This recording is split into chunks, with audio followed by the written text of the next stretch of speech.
It's time to actually take action on that information and maximize links for your own SEO campaigns to manually build links for the content that you just published.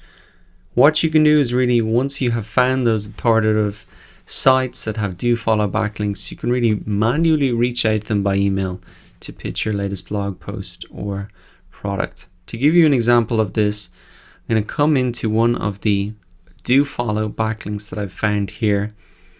I'm going to see where my competitor was referenced here, and you can see in this article here that they have really a list of resources right down the bottom. So I could find out the contact information for the author of this blog. That can take a little bit of digging to do, maybe through LinkedIn, through Twitter, contact them that way. But you could also say, hey, I came across your article with the title X, and notice you referenced this particular article. It's one of my favorites. I've also put together a checklist for new websites and SEO audits. Perhaps you want to reference that as well, and that is potentially how you can easily add a backlink from a website that will do it, have a do follow link back to your website. So the one thing that I would say is that is a bit of a grind to do. You should expect maybe a 5% response rate from these cold emails.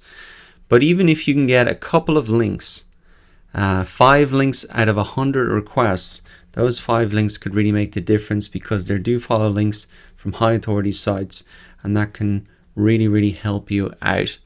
Another thing that you can do to maximize links for your SEO campaigns is search for existing non-linked content using these 2 tools here. So let me give you an example of this.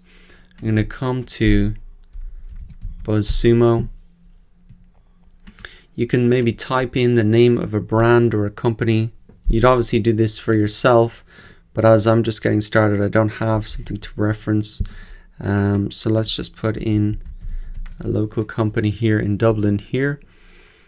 And what I can see now are some of the articles where this business has been mentioned. And if I click this open, what I could see is that the company is referenced here, but there's actually no link back to their website. It'd be great to maybe reach out to this website owner and say, fantastic to have the article there, delighted to have it, but could you include a link back to our website from our brand name? And that'll help increase your authority, particularly because this website has a good domain authority as well, a very good domain authority. So that is another way that you can maximize links, not only for your SEO campaigns, but for your website in general. And essentially, you just want to contact the owner and ask them to kindly link back to you if possible. So you don't want to be too pushy. Do not expect a huge response rate on this, but it's definitely worth doing this work, because it's really an easy way to get backlinks to your website. So that is the process. In the next lecture, we're going to talk about the type of content that can really generate a lot of links and social shares